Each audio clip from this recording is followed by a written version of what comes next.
What's up, everybody? J Heat Sports Media coming at y'all again with that fire as always. Spitting the hot topics and getting the sports conversation started. Y'all know what I'm talking about. Football, basketball, and boxing. Let's get to it. All right, so my last video I was talking about the big fight card October 12th, where the headliner, the head main event fight is Dimitri Bivol versus Arthur Beterbiev. Arguably the biggest fight of the year. Not arguably, the biggest fight of this year. No question about it. It was supposed to happen in June. It's been postponed due to an injury to Arthur Beterbiev. Hopefully he's fully recovered, because this could be a classic. This could be one of the best fights in the last 10 to 20 years, depending on how this goes. We might be in for a rematch afterwards, or even a trilogy. Who knows? Although Arthur Beterbiev, he's known for putting people to sleep, so we'll see.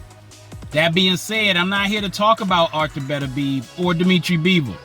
I'm here to talk about the co-main event for this fight card, Shakur Stevenson. Now, Shakur has been a guy that has been catching a little bit of heat lately, because while he's immensely talented, great footwork, great accuracy, great skill, looks like a guy who, from just a skill perspective, could possibly move up the rankings to being a top 5, top 3 pound for pound type of guy, especially if he puts some more big names on his resume. He's already top 10 pound for pound in the world to me.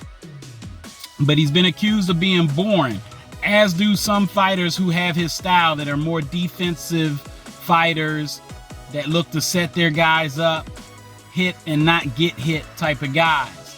Not a big knockout artist. Shakur Stevenson, around 5'8", 68-inch arm reach, southpaw. He's got 22 wins, 0 losses, only 10 by way of knockout. Not a lot of power. Fights at 135 pounds. He's fighting Joe Cordina.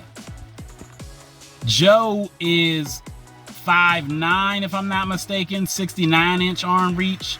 So the measurements say he's right there with Shakur Stevenson. Got a 1-inch reach advantage, 1-inch height advantage. But he's coming up from 130, and he's coming off a loss.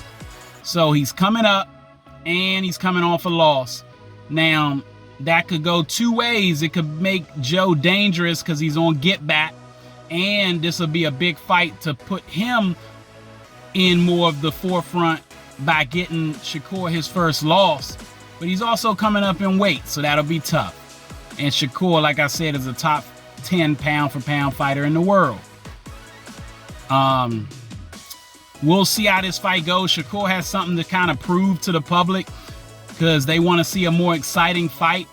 I personally don't think he should change anything except for just continuing to be consistent with his wins.